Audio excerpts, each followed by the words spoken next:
Okay, so welcome and thank you for your participation today. I am Diego Canabarro.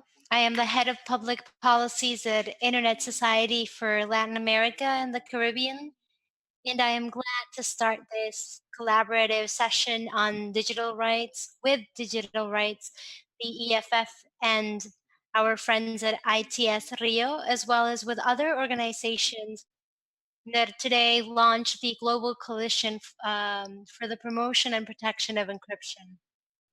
In a couple of minutes, I will give the floor to Juan Carlos and Maria Paz Canales from Derechos Digitales, who will moderate the discussions that we will have on encryption in the COVID-19 encryption context. But first, I wanted to tell you a bit about the coalition that has been springboarded by the Center for Democracy and Technology, the organization called Global Partners Digital and Internet Society. This project seeks to enable a greater global cooperation between encryption advocates from all across the world. It is a coalition made up of already existing coalitions that will work as a dynamic mechanism to channel resources, to share information, and to channel efforts and actions in different countries. And also, it will help develop joint projects among all interested members. The only requirement to join the coalition is to publicly sign a declaration that is available at the website called globalencryption.org. And this declaration basically has two parts. First, we have a call for governments and private sector actors to reject all efforts to undermine encryption and to adopt policies that improve, strengthen, and promote the use of strong encryption to protect people everywhere. And then the second thing is to create an incentive for companies to protect their clients by implementing safe encryption in their products and their services. Now, this roundtable, as others that are taking place in other parts of the world, is the first step in that direction to coordinate.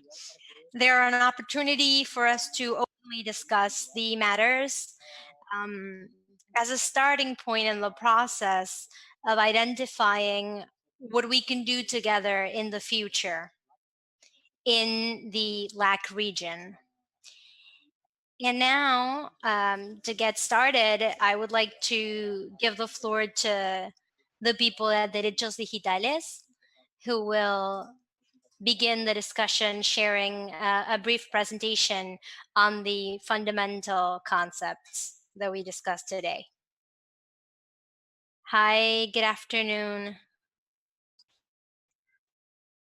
Can you all hear me? I am speaking in Spanish. I will do this in Spanish. As I am moving forward, I will ask someone to please pass the slide.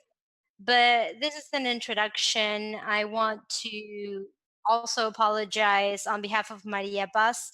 She just ran into some complicated and she cannot join us today, but she will join us later on in the afternoon.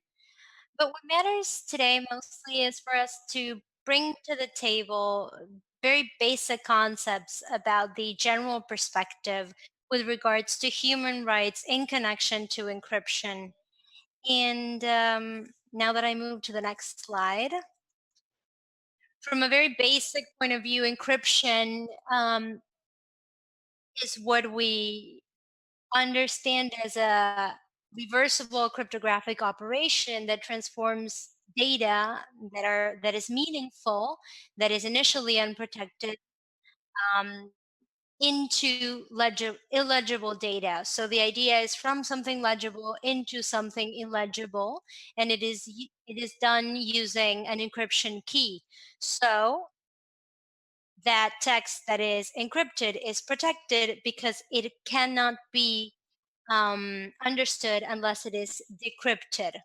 So that encrypted information may be encrypted as it is moving from one point onto the other, or it might be information at rest. That might be something that I am storing somewhere and that I will decrypt whenever I need it.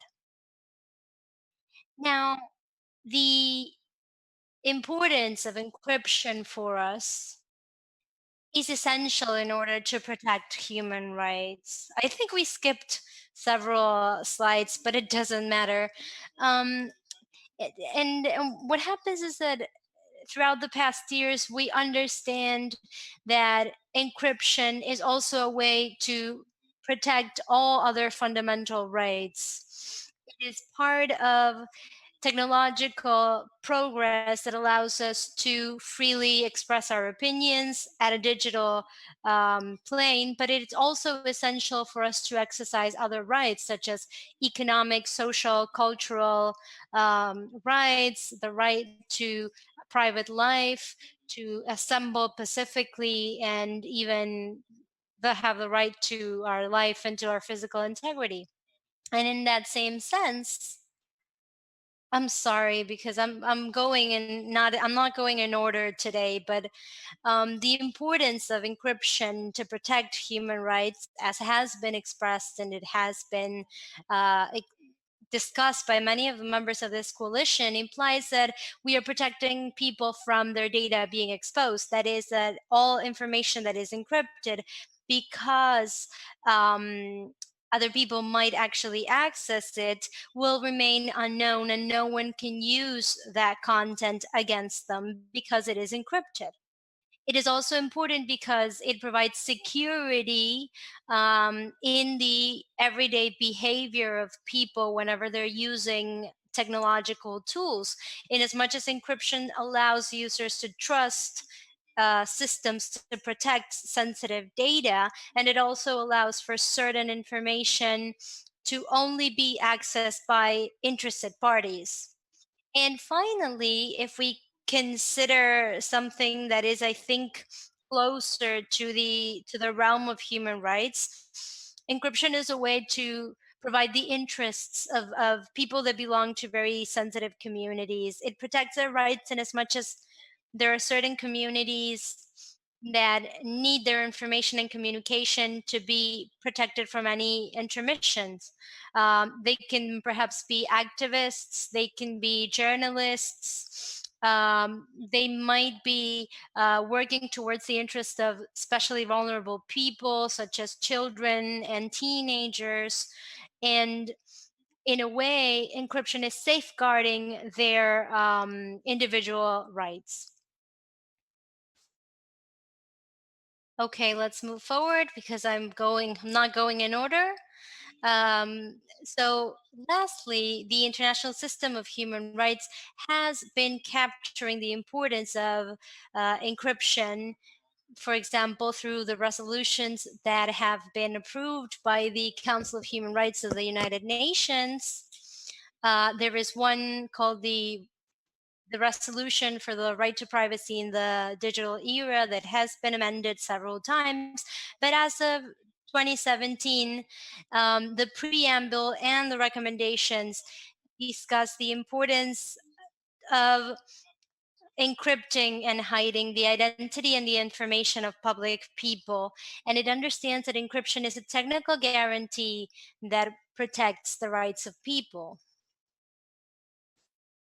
And in that sense, one of the most basic discussions that we has to do with the restriction to encryption. That is, fundamentally, who will have access to encrypted information, especially if we're thinking about the police force, if we're talking about criminal investigations or investigations against terrorism or organized crime. And what we believe is that the solutions that are proposed ask for people other than those that are part of a particular communication can access content and actually be able to decrypt it.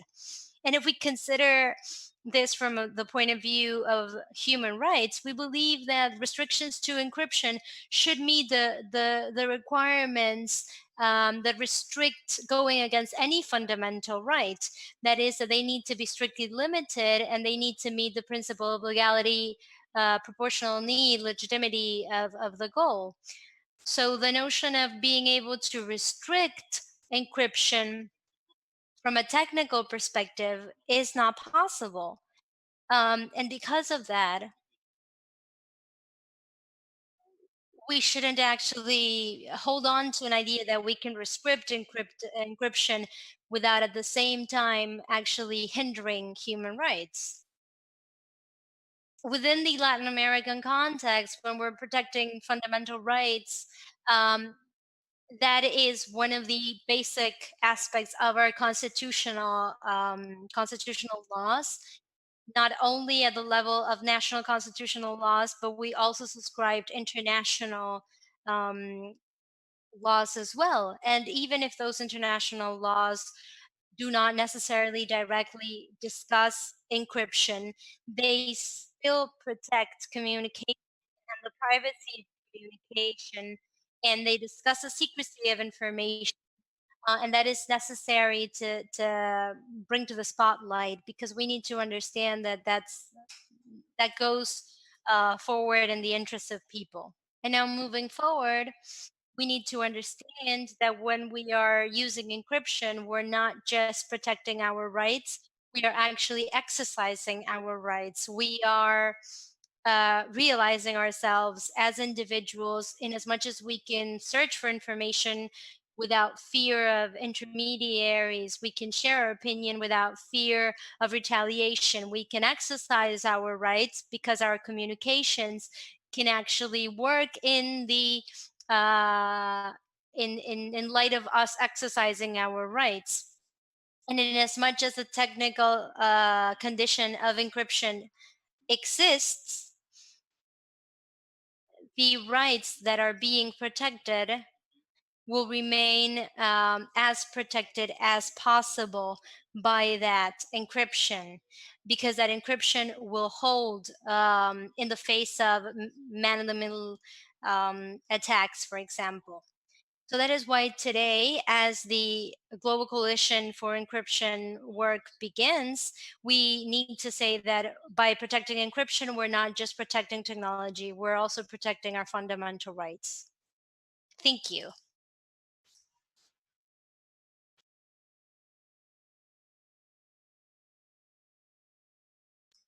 Thank you very much, Juan, for your presentation. And at the same time, thank you for replacing Maria Canales. I don't know if she is here, if she's with us in the room. But I think that no, I think she hasn't gotten here yet. Who should moderate, Juan? You or me? We can do this jointly. I don't know if Maria Paz will join us right now, so no, sure. That's okay. We'll do it together. So now the next panelist is Veridiana Alimonti of the IFF.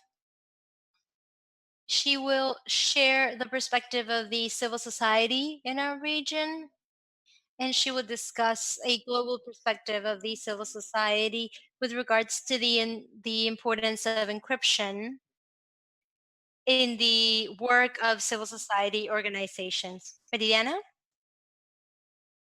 Hi, good afternoon, everyone, or night, depending on where you are. Thank you for the invitation. Um, my goal today is to talk about the coalition and to discuss our concerns with regards to privacy and data protection in our context. And I would like to get started by um, go back to what Juan Carlos said, that protecting encryption is not protecting a technology, but rather protecting encryption is directly connected to protecting our fundamental rights. And in that sense, and bearing into mind our context of living in a pandemic with COVID, I wanted to highlight the importance of having control mechanisms, security control mechanisms in different public policies that are being carried out to check infected people, and that have to do with extremely sensitive information about health and education. And there are cases in many countries in Latin America where data has actually been spread, people that are have been infected. Uh, as a matter of fact, there was a case in Honduras in March. Activists brought this to our attention, and Derechos Digitales actually reported something similar in Chile with a digital newspaper that divulged georeferential information about people that had tested positive in the COVID swab. So for us, this brings to the table the importance of keeping data confidential and secure. And of course, for this, encryption is one of the most fundamental measures that can be taken.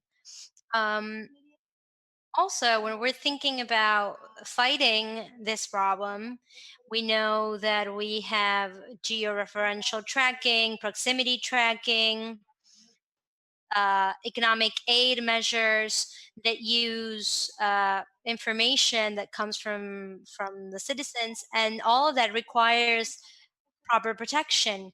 And of course, now we have access measures that are being taken that are regulated by different legal data protection framework and international legality, proportionality principles. We also require information to be recorded for the time that is strictly necessary. We have realized that there are many organizations that have been attacked, um, that are pharmaceutical and medical organizations, and this all has to do with the need to have measures that control access and the security of data at rest. And there are many more examples that we've seen, and there was a lot that we were used to doing, digitally speaking, such as carrying out everyday work or simply finding out information about our health, or having a call with our psychologists that are directly connected to our sensitive data. And more, all that information is moving to the digital realm, and they need to be done safely, without putting our privacy at risks. So we became really concerned, and we paid very close attention when in April, vulnerabilities related to encryption in Zoom platform came to light, because a lot of sensitive data pertaining to private life, work, and the activity of activist organization has now moved to the digital realm. And encryption, as we will be discussing in this panel, has to do with confidentiality, and has to do with authenticity and the integrity of information. We need to know that information will only be accessed by whomever has been authorized to access it, and for us to be able to communicate with the person that we believe we are communicating, and for the integrity of that information that we are receiving has not been somehow modified by someone that is setting up an attack, or a man in the middle, if you will. So this all comes to show us the clear relationship between encryption and privacy protection and data protection. And as Juan Carlos had already mentioned, that encryption creates a space for privacy, and it guarantees a right to privacy, but it also guarantees many other rights as well, as Juan Carlos had said. And I want to speak about those rights within that context. We're talking about the second semester of 2019 in a region where we have social unrest in many countries in Latin America, like in Ecuador, Chile, Colombia. And And this semester is also very much unrested by the pandemic, and we have governments that are starting to treat data and to spread data in a way that is disproportionate. And at this moment, the civil society needs to manifest before these measures, and it becomes crucial for us to be able to manifest our opinion safely. And as we know, and as Juan Carlos also said, technology and in the internet have fostered rights such as the right to freedom of expression, of assembly, and encryption directly protects our expression and our freedom of expression in as much as we are not technically censored, or that we are not censored to access whichever content we want to access. So if we want to say something online that the government is doing that we want to critique, if we have ISPs that are blocking that information using virtual private networks or using other mechanisms, that is a problem. Encryption also indirectly protects our freedom of expression, because people that trust the confidentiality of what they're saying may say something that they might actually not wish to say in another context, because it might put their physical integrity and their lives at risk. And that's fundamental to have groups and messaging services, and for us to send emails, to organize and distribute information safely. Encryption also guarantees the freedom of press and the freedom of sources, and that's fundamental. And this guarantees confidentiality, authenticity, and of data in transit, and the guarantee that all data at rest in your devices remain protected. So that means that if someone steals your device or has access to device that is not authorized, if you are using encryption, then no one will be able to access that information without an authorization. We know that there are many types of encryption, and we can discuss that later on if we have time for that. But we know that transport layer encryption, whenever we're discussing data in transit, and a lot of that encryption is what we call HTTPS encryption, that guarantees that the information that we're accessing online cannot be read by third party listeners, and it is only accessible for us whenever we're visiting a site in HTTPS.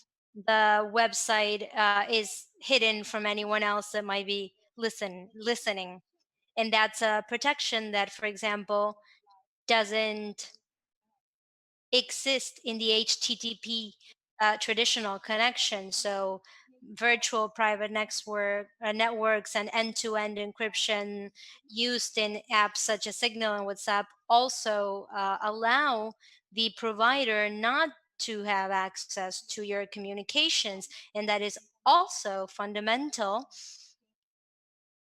in order for political context, in which you cannot trust the government not to try to coerce providers to give out your information,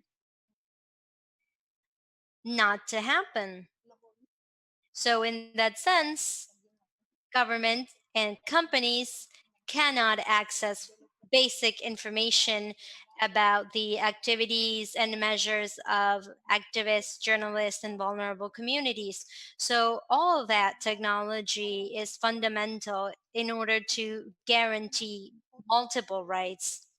And as David Kay indicates in his report about encryption, when he says that encryption involves the right of looking for and receiving information online, when we think about doing this in a secure way online, it is the only way that some people have to express in their religion, their sexual orientation, and it wouldn't be possible for them to freely be who they are if that connection wasn't encrypted.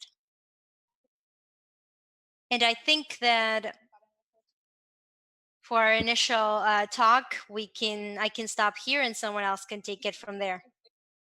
Thank you very much, Veridiana. This is Maria Paz Canales.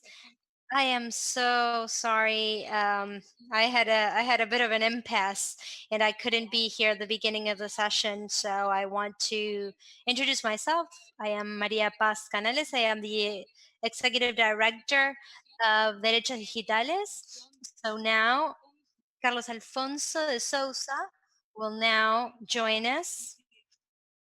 He represents ITS Rio, that is the Technology Institute of Rio, and he will tell us a bit about how encryption has many implications that are relevant whenever we're trying to exercise digital economy that become very relevant in our context, given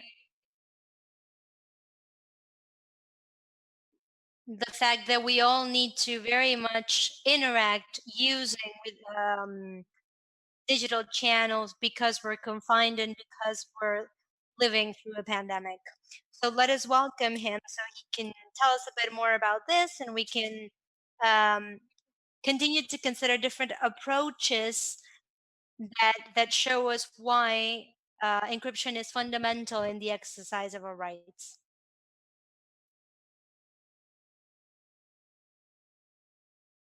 Can you hear me? Thank you, Maria Paz. And thank you, Isok.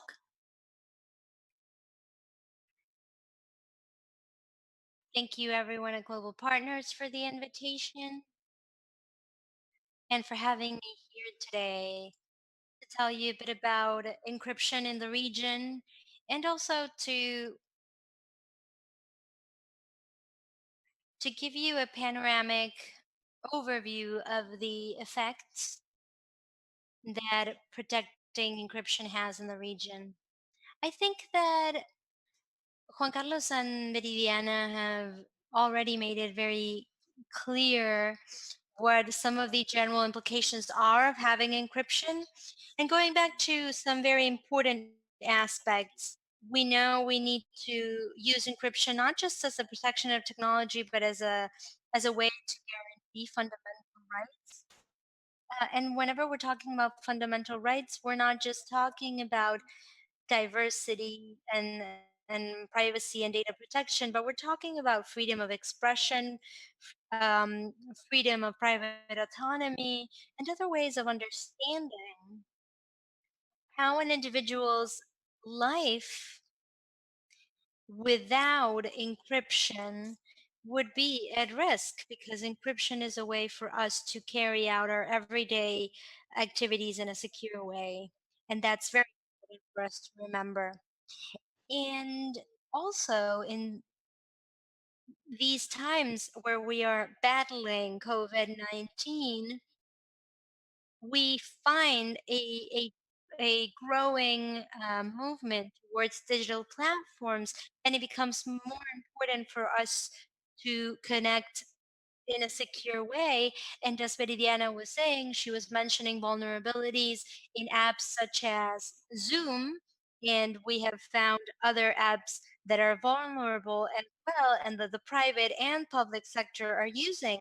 And this goes to show that managing security is fundamental and essential, not just in a situation such as this one, because as our daily life becomes more and more digitally centered, more and more important it is to discuss security in those channels of communication. And it's also important for us to discuss how encryption is developed and used throughout different tools. So I also find this very relevant. Now, I want to very briefly discuss two, three things that are a bit more focused on the Brazilian context. But just to get started, It is very likely that you know about the discussion in Brazil that had to do with blocking WhatsApp in Brazil. We went through um, that over 3 months in Brazil.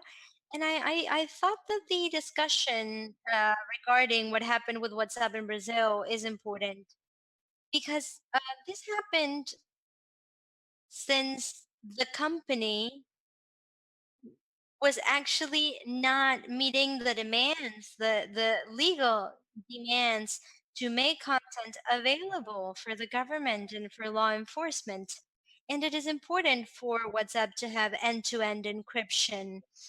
And so to make that content available is not possible. But even if that was the case, the judiciary could not understand that. So they carried out an extreme measure, which was to ban the use of the app within the country as a way to apply pressure and to force the company to make that content available and to make those communications between two people available. And what happened, and this was very interesting, was that there was a decision, and it's not a final decision. It is temporary, but still it is relevant in our Supreme Court, our Supreme Federal Court actually, that defined that these ban orders should not exist and should never be taken again. And this happened about 3 years ago, I believe. And now we are getting very close to a final decision in the Supreme Court with regards to the constitutionality and whether or not it is constitutional to ban apps. And this brought to the table the concept of and the topic of encryption because the talk in the Supreme Court was actually about these two judicial actions that involve whether or not to ban a particular app to any prejudice, sorry, to freedom of expression and privacy. So we need to pay a lot of attention to what the Supreme Court of Brazil will do with regards to this situation. And we need to take into account that the basis for this decision um, would be, I think, on May the 20th. So we're very close to the Supreme Court reaching a decision on encryption and banning of apps. And there is the unintention to actually delay this decision given the COVID 19 context, but it still remains relevant to say that if nothing happens, the Brazilian Supreme Court will reach a decision about encryption, about banning applications in a couple of days. And that is the Brazilian context. But one of the things that I want to say about the debate on encryption within the Supreme Court has to do with the notion that this is not a discussion regarding WhatsApp. It is not about one particular fast messaging communication app that allows for communication between two or more people, but that this decision might actually be more general and it might have an impact on encryption. And this might be extremely negative, not just for Brazil, but for the entire region. And that's relevant because one of the advantages of having a coalition such as us is for us to coordinate at a regional level so that we are able to understand what is happening in other countries. And as such, we are able to have and create strategies and action plans taking into account what is happening in other countries, learn what is happening in other countries, and then develop a more efficient way to deal with encryption within the region. So, those are a couple of things that I wanted to say about the Brazilian context. But I'm going to stop myself right now so Maria and Diego can move forward with the discussion. And once again, thank you so much for the invitation. On behalf of the Technology and Society Institute of Rio, it is a pleasure to be a part of this coalition, to be here with friends, with colleagues of other initiatives as well, to create together a true discussion about encryption in the region. Thank you. Thank you, Carlos Alfonso, about setting the stage about what is happening with regards to encryption in Brazil and how this is also relevant and has an impact for the entire region and also sets a road for the strategies that we might develop in other countries. Now, our original host that I abandoned at the beginning of this session with the problems that I had, I'm sorry, but Diego Canabarro from ISOC will be sharing the more technical perspective of this conversation that has to do with a layer of infrastructure with regards to the protection that encryption grants for the integrity, confidentiality, and authenticity of information.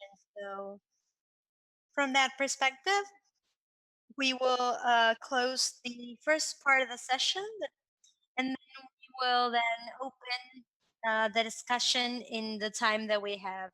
So thank you, Diego, and take it away, please, so that we can discuss infrastructure. Thank you, Maria Paz, for making an effort to be here on time and moderate the session. And thank you, Juan, for your emergency work. And thank you, Veridiana and Carlos Alfonso, for your presentations that basically directly and indirectly dealt with the importance of encryption for the internet structure. Um, as it is clear for us here, the efforts to weaken encryption, as Juan said, make us all more vulnerable and have consequences that may be catastrophic for digital security in many ways in our private lives, in the activities carried out in the digital market, in online government services, in health services, in the protection of critical infrastructures, and even in national security matters.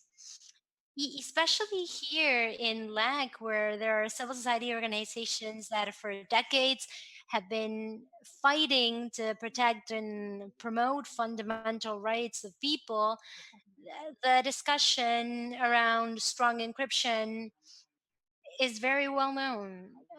There are multiple challenges and threats that lie ahead, and we know this. But in the past couple of years, the matter of privacy protection and personal data protection took the spotlight in the public policies agenda of countries and of international organizations in our region. Additionally, what became evident more and more is that encryption is important for security and for individual and corporate users to trust services and public and private apps that are available online. And in that sense, the growing number of people connected to home networks and the need to adapt practically all activities in the public and private sector for people to operate remotely in the context of COVID-19 made the importance of digital security that much more clear. But there is still a dimension that is not always clear to internet users, to organizations involved in ICTs, and to public policy makers in the public and private sector. And that is that encryption technologies that protect products and digital services in the layer of applications are conceptually the same ones as Veridiana said, the same technologies that are used to guarantee integrity, authenticity, and the confidentiality of the data flow within the internet infrastructure layer, and also of the data at rest in specific points of the network topology. And what I mean by this is that the internet is a very long network, and data packages are traveling from one end to another through paths that are not always clear. That is, that they vary from one transfer to another, so that it becomes important for the internet ecosystem to use technologies that can authenticate routing um, at the level of client server exchange. And these are all things that are happening, let's say, um, behind the curtain, so that we can guarantee that users are not being taken to malicious sites online.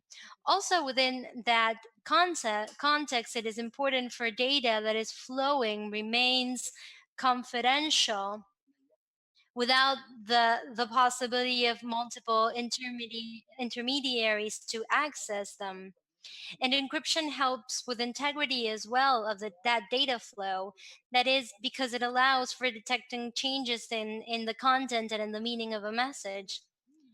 And what is significant, and that we often forget when we talk about encryption, is that beyond messages that have a semantic meaning for a person, or that deal with private or business matters, or strategic messages for public stakeholders, we need to remember that that same applies for data packages and for command messages and control messages that go that happen in machine to machine communications that also travel the internet. And because of this, we at Internet Society are working to highlight this technical side and dimension of encryption, and also to highlight the two other dimensions, of course, the human rights dimension and the dimension of user trust in the services that they are using. And that's because it is also necessary to clearly state the risks that weakening or stopping encryption have for the proper, safe, and stable operation of the internet, which is the network that trust in all other dimension relies on.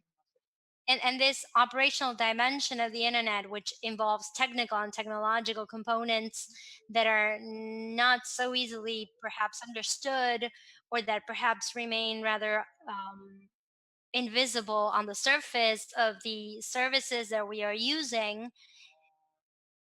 becomes relegated when we're discussing the negative impact that the measures and the methods proposed to grant exceptional access to encrypted communications of some specific stakeholders may have.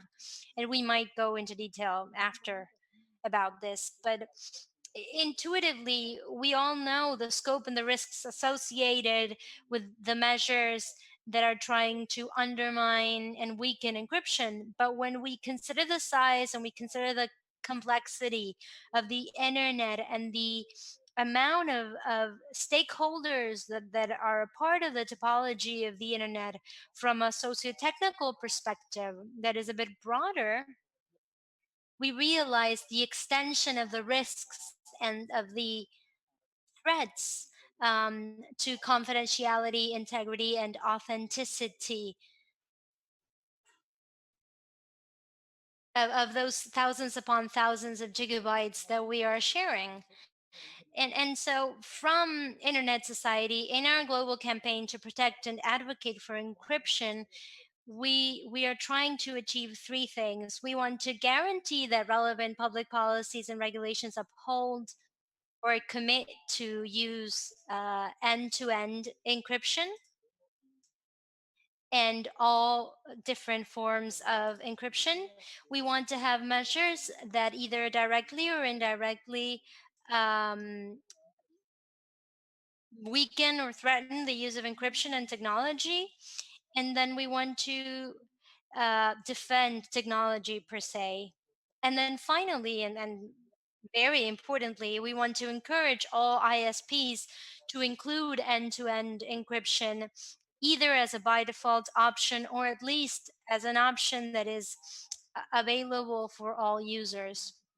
And in that sense, we were ready to work with the members of the coalition and of our communities in general and of our chapters across the world who are willing to pursue those same goals to protect not just human rights, not just the economy, but also the security, the resilience, and trust in the operation of internet from a more technical perspective. Thank you, Maria Paz.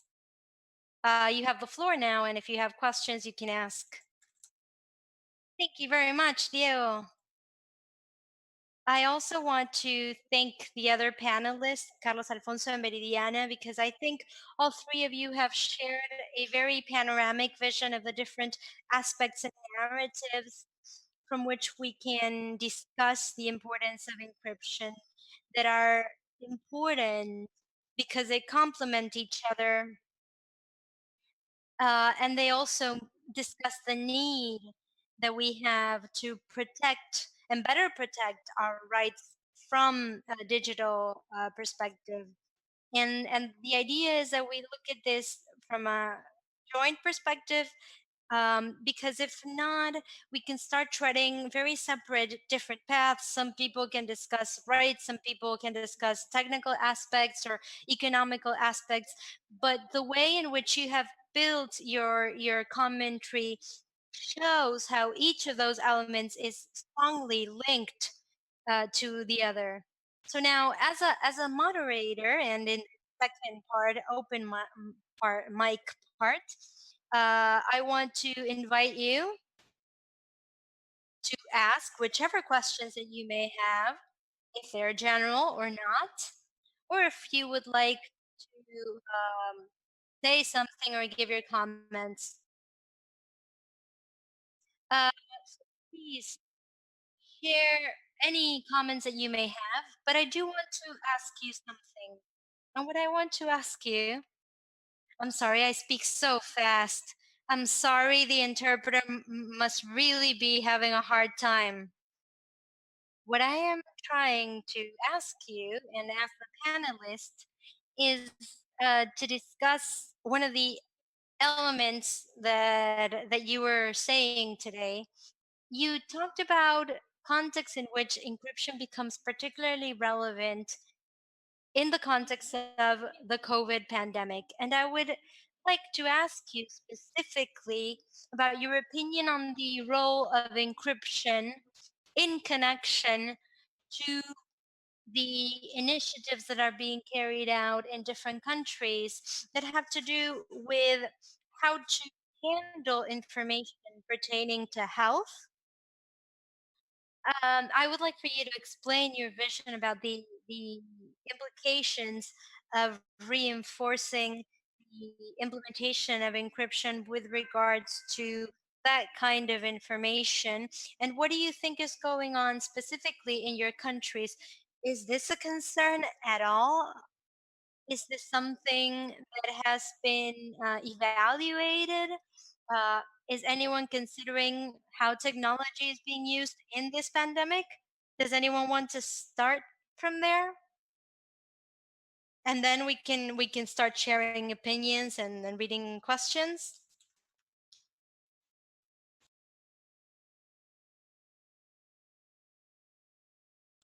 Yes, I can start sharing a bit. So as I was saying, this pandemic context has given us multiple initiatives from the government that have to do with health data and socioeconomic data and combined data that has become geo-referenced. um, and proximity data is also being shared. So now we know who you met because of the proximity with your devices, where you're circulating around the city, so people can actually follow where you are at all times. So, from our organization, what we considered or what we thought about with regards to the sensitivity of that data, and starting from considering that the measures that governments are taking are effective, are necessary, and are proportioned, what we believe is that the safety of those systems is fundamental, not just in the way that data is transmitted, but also in the way that that data is stored. And encryption, in the sense of that context, becomes fundamental. For example, for a company, such as the case of a company that we have here in Brazil, that is using certain data that it has acquired about localization. It uses a software development kit for it, and that software development kit is within other apps, and it's used to locate people, and it is associated to data that can specifically identify an individual because of publicity purposes. And that particular company in Brazil is actually collaborating with the government to create heat maps to check whether or not people are complying with the lockdown and social distancing measures. So, what they are saying within their policies is that that very specific information that that is used for publicity purposes is encrypted and it's hashed. So, encryption in that sense is useful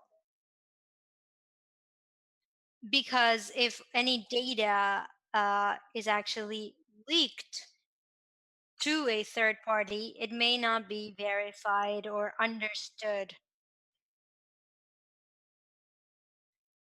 And that's something that's important, and it's part of the security measure that is being taken by that particular company.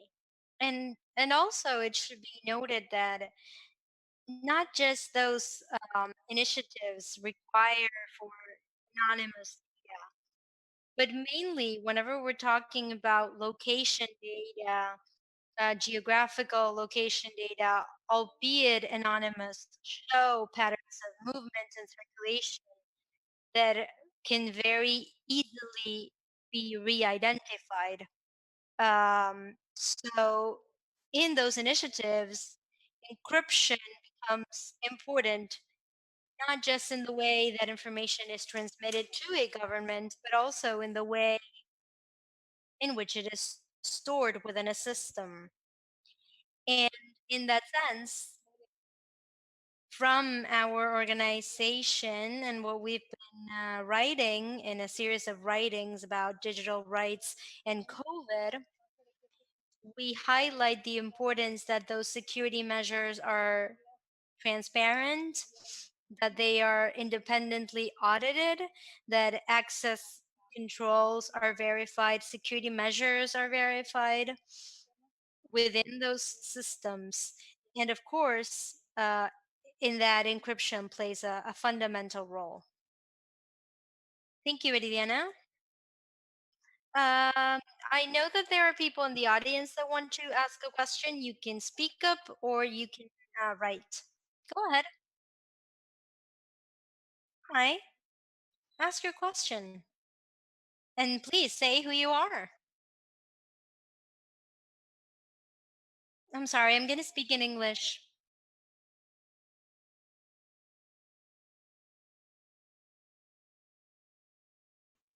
Paula, if you're going to speak in English, please choose the English channel. Okay, I just did that. Thank you, Diego. So I'm Paulo Renan. I speak from Brazil. I'm part of Instituto Beta.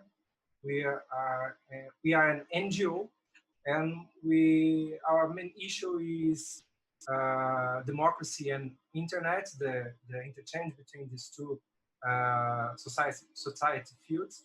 And I would like to ask to Carlos Affonso, as he mentioned before, we are about to have our Supreme Court addressing the issue whether WhatsApp can or should be blocked here in Brazil if they do not comply with an investigation on a criminal issue. That's very serious. And somehow this question led to asking if cryptography can be allowed or if it should be weakened. I would like to ask Carlos if you think there is any chance of the Supreme Court not having a decision right now in 2 weeks, if I'm not wrong, May 25th will be the date of the judgment. Maybe I have the wrong date, but and if you think it is best for the STF to judge this right now during the pandemic period, as we are living through isolation, digital an intensification of digital mark of digital experience, or if you think this question would need a few more time so the court can have an encounter and presential event with everyone in there, so it would be a better time and a better place. Resume. If you think this is the time and the place in a digital conference for the STF to put a solution now, if you think the last week's decision about data protection sets a good place for we having this right now, if this would be a good sign for the world about how Brazil would like to treat and to address the encryption, recognizing and protection, or if you think it would be better to postpone this for another moment. That's it. And thank you and congratulations for the initiative for everyone in the person of Diego Canabarro.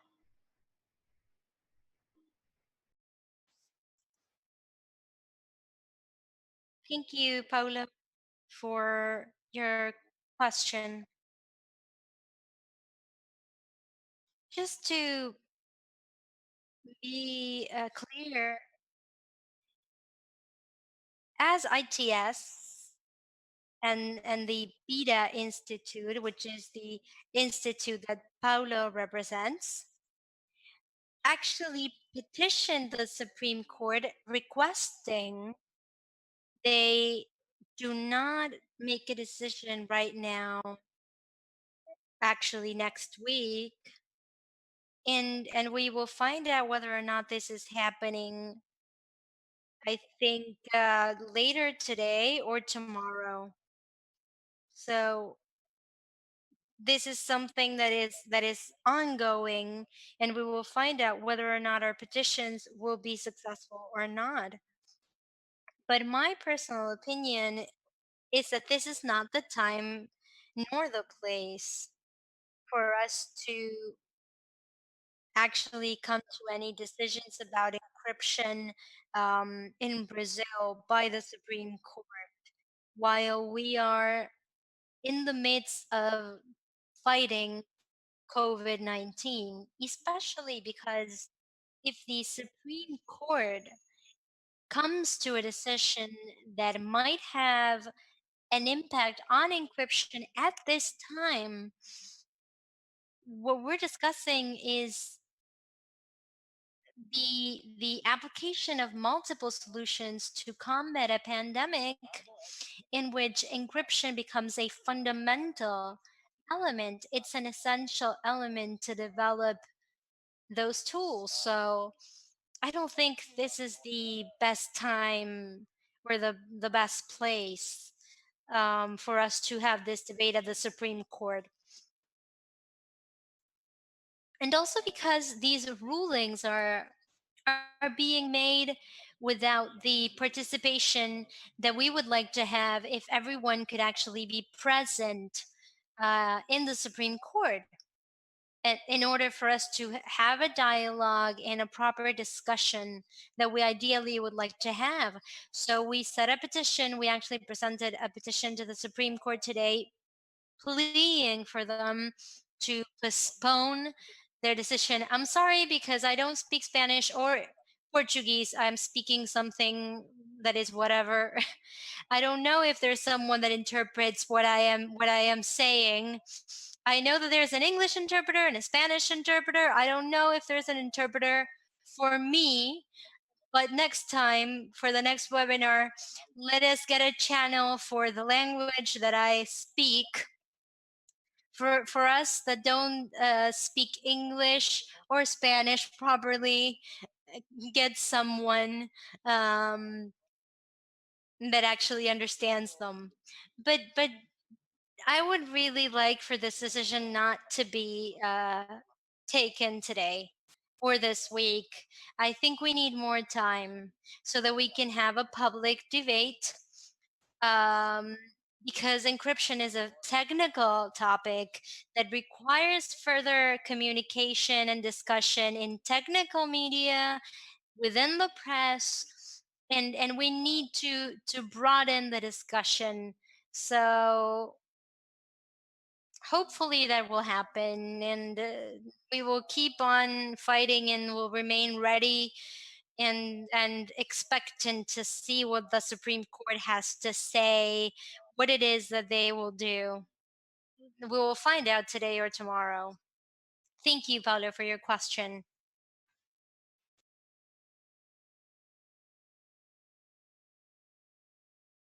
Diego, I wanted to go back to the question about the role of encryption and whether or not you have any comments about that. So please, Diego, if you want to share your vision about it too. And also in the queue, we have Allison that wants to ask something. So, Allison, you can write your question in the group chat or you can say it out loud. But first, let's go with Diego. So, very briefly, Maria Paz, and I'm sorry, Allison, for taking up your time. I don't put my hand up because I'm a host. I don't know if it's a privilege or what, but I always go first. Hmm. So, I wanted to deal with two things. First, what Maria Paz said about health data in the context of a pandemic, not just in this context, but in general. It's not just general personal data, it is sensitive data. And what we've seen in the past few years is that, generally speaking, for personal data, what has been happened with regards to policy making, not just across the world, but also in autonomous developments, we've seen that to protect general data, the regulation frameworks include encryption as a requirement that must be used to protect that data. And the protection that has been explicitly included in those framework uh, is even stronger for health data. So the fact that health data continues to travel through the internet structure more and more every day, and not just data that has to do with asynchronous interaction between one database and another, but information that is being transmitted in real time about a visit to a health clinic, for example, it is data that is legally protected as part of a public and as part of a private database, regardless of the database. And they should explicitly use encryption.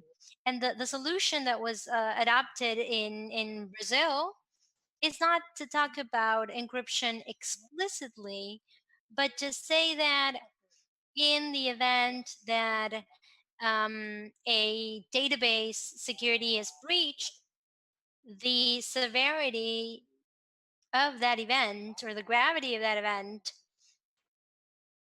would show that those people that are responsible for that data should have taken the measures necessary to ensure that the data remains unintelligible for third parties, and that evidences that personal data in general should be protected, or at least there's an intention to protect them. And what people are referring to as proper techniques that would ensure that data remains secure find absolutely no other best method for protection other than encryption.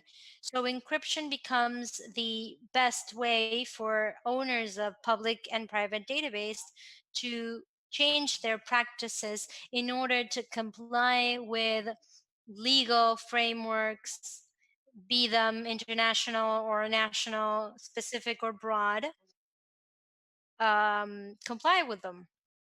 Thank you. Thank you, Diego. Allison had her hand up. So if your mic is open, go ahead.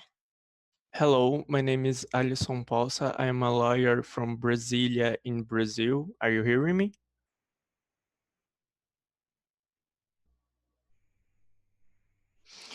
Okay.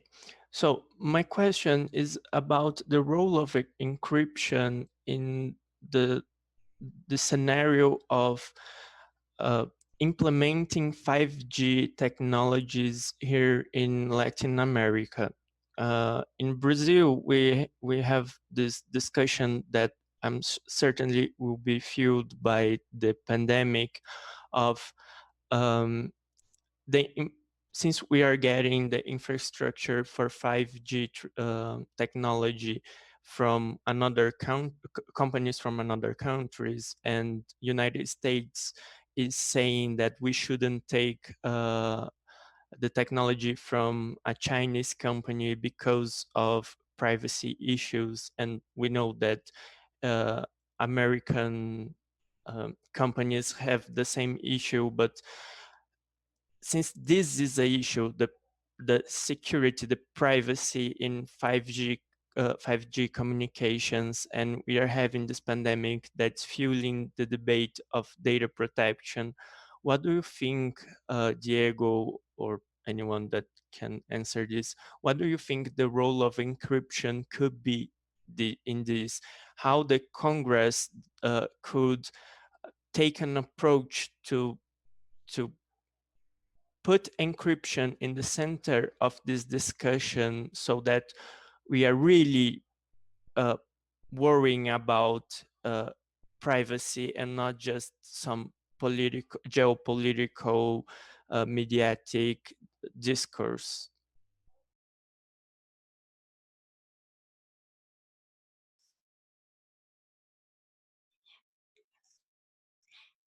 Do you want to ask specifically to one member of the panel, or can any member of the panel answer?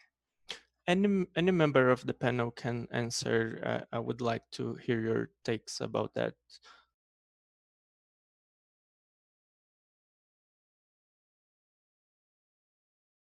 Okay, so take it away, Diego, because you wanted to say something. Yes, I think this reinforces the idea that no information and communication technology that might eventually have a backdoor or allow for an unknown listener, no technology of that kind is good in order to protect confidentiality, authenticity, and integrity of data.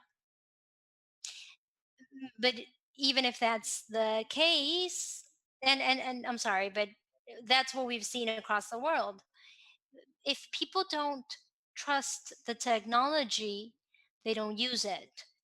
And what multiple interested organizations that want to guarantee the full technological, socioeconomic, and human development within the digital era, based on the role of the internet, we need to reinforce the idea that if there is a back door, if there is a risk, if there is suspicion that those technologies may grant access to unauthorized third party to our communication and our data, then that technology is not good.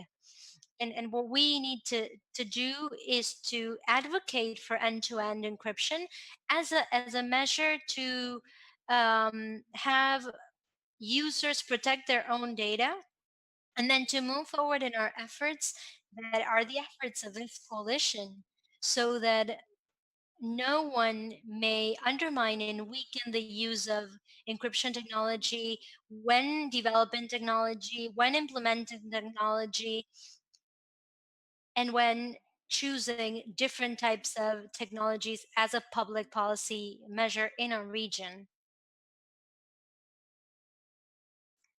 Great, Diego. I fully agree with what you said. Um, you kind of stole the answer that I had for this question. Hugo Salgado also has his hand up and he has a question for us. So, Hugo, you can open your mic and take it away. Yes, can you hear me? Yes, we can. Go ahead. Yes, thank you. I want to thank the panel. I love, as Diego was saying, of discussing the technical aspect with a more humane perspective on the use of encryption. And I want to go back to what Diego said. I think it's great, and this is what was being done in Brazil, of not focusing on encryption as a technology, but thinking of protecting data using that technology. And I want to focus on that mainly because if we can't, in my opinion, if we shouldn't go through the lengths of what Firefox did, for example, that with the objective of, and I'm sorry if I'm being technical, but because they wanted to encrypt the DNS, they did something awful, and they sent all the queries of their users to Cloudflare discussing privacy. And I can't say that because I am encrypting my communication, my task is done. Encryption is fine, but it needs to be properly executed as well. So what I'm saying is we shouldn't treat technologies as gods and think that they in themselves suffice. There are other components that are necessary. Maybe Diego can say a bit more about that, but I wanted to say that too. Thank you. Thank you, Hugo. I don't know if Diego wants to say something. Yes. Okay. Take it away. Yes. Thank you. Thank you, Hugo. Hugo is part of Chile, and we're closely working together in internet trust, safe security, and reliability. So I think what you were saying is is clear. It is more important for us to specifically define the concept and the things that encryption represents for economy and for infrastructure than to defend a specific technology. This idea that information technologies and communication technologies that need to be open and transparent, and they allow for innovation and for creating and developing something that wasn't planned initially, and that's important in order for internet to remain open, to remain global, and based on mutual trust between the different actors of this environment, of this very complex network. And finally, I think the the topic with regards to individual efforts of certain stakeholders within the ecosystem to create solutions that kind of try to cover all issues at the same time ends up creating more problems, and in a way that only reinforces the complexity of the ecosystem. Because, for example, in our region, we have dozens of SSTDLS admins, as is the case for UO, for example, and it is important that they together and collaboratively adopt the best practices and security technologies that would guarantee together the security of DNS in our region. So if they act in isolation, then we will never be successful enough to have the safest ecosystem possible. So individual interventions, either good or bad, uh, not always are suitable for all the members of the ecosystem. Great, Diego. Because there are no more questions and we have only a couple of minutes left to go in our session, I would like to give myself the possibility and the chance to bring to the table one last topic. I know that you mentioned it, at least Veridiana and Juan Carlos did mention this, but I want to know, based on your experience in recent times, particularly in Brazil, in the region, but in other countries as well, about the role of encryption with regards to the circulation of information, and how using encryption can become a mechanism to help us exercise our own rights to access confidential information whenever corruption cases are being carried out, um, and how encryption can become a tool to support the flourishing of social movements in contexts in which it might be difficult for people to assemble.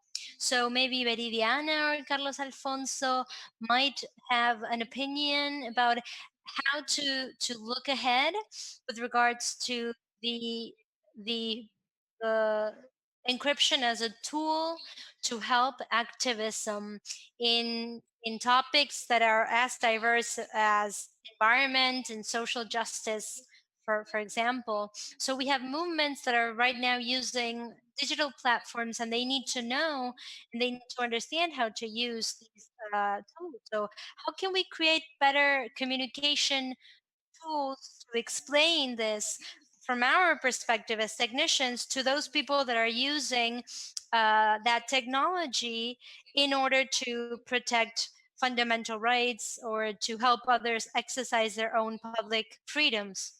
Meridiano, Carlos Alfonso?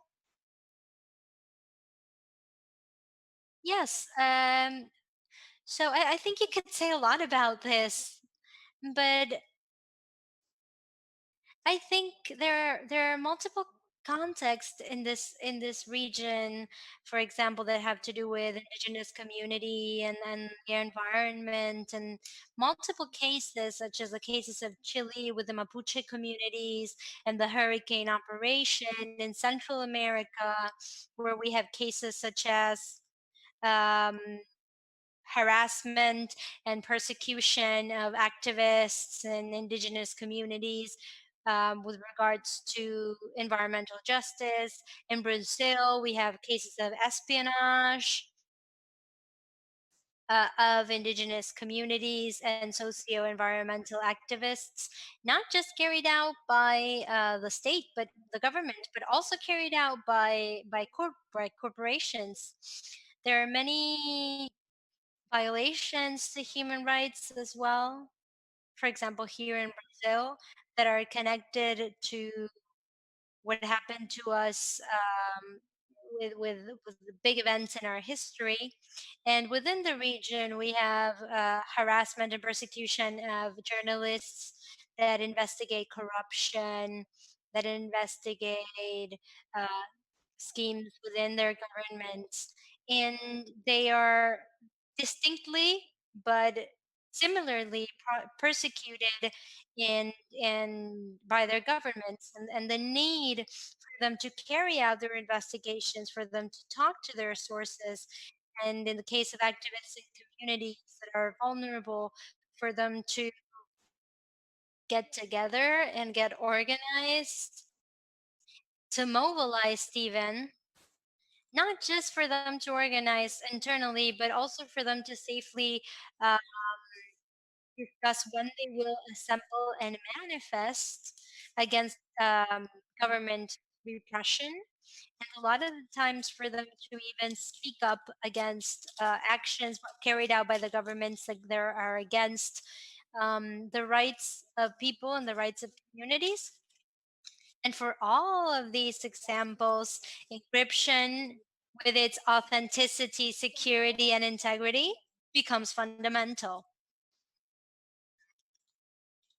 And we live, as I said when I first started talking today, in a context of great social mobilization. There were people in our region that were clearly speaking up about the issues in our countries, applying pressure, and trying to get the government to answer because of certain policies. And now we moved to a context where we cannot get together, where we want to mobilize and we want to go out into the street and do what we were doing, but we can't. But that remains relevant for us. And now we are depending on digital technology to have a space for us to audit the government and to actually do this from a confidential and secure way. So if we consider what is happening in our region, that becomes even more fundamental.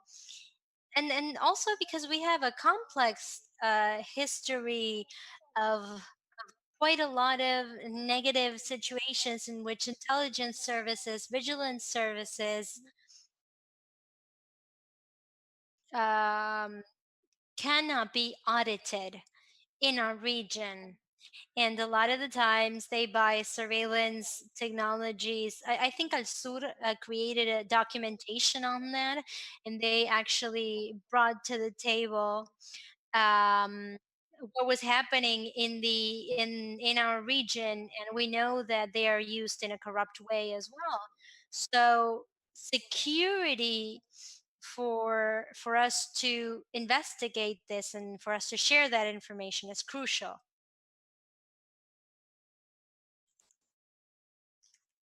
Carlos Alfonso, you want to say something about this too?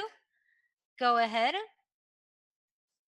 Yes, just to go really quickly, it appears that the government is perhaps a bit bipolar in its attitude towards encryption, because for some, encryption is a threat, and for others, it is a guarantee for the criminal investigations that that we're carrying out. So it is rather curious, and this is of course something that I take from the Brazilian example, and that is only in the case of the WhatsApp ban in Brazil, there was a very convincing argument for judges, and that was that if you will ban WhatsApp in Brazil, you should know that the judicial branch also uses WhatsApp to share information and for its daily operation. So it's interesting to consider that, because more and more we realize that the judiciary is using the same tools for communication that they want to ban. And because of that, they also need strong encryption in order for those communications to be secure. And so this is the demand by the civil society. Of course, it is important for the private sector, of course, but it's also important for governments. It is fundamental. encryption is essential for them to develop their everyday operation as a whole. And I think that that's also something that we should focus on and highlight. And it's clearly part of the legal discussion carried out in Brazil right now. Yes, very quickly, I want to add something to what Carlos Alfonso was saying. And I wrote it over there in the chat, if just in case we ran out of time. But I think more and more we have governmental agencies that are not just law enforcement agencies, are learning about encryption.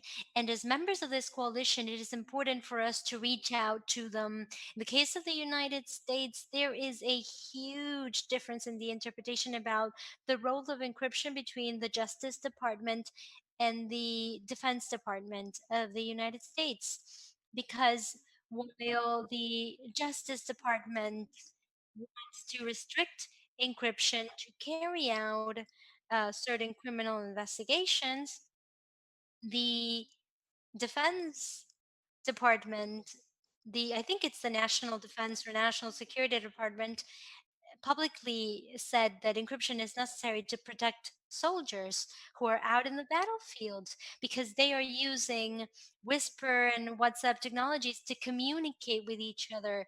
So there is a dispute even between governmental agencies, and that is something that will actually be um, positive for our discussion. Yes, and that kind of summarizes what we're doing and why we decided to create this global encryption coalition. And you can join the coalition and learn about our members.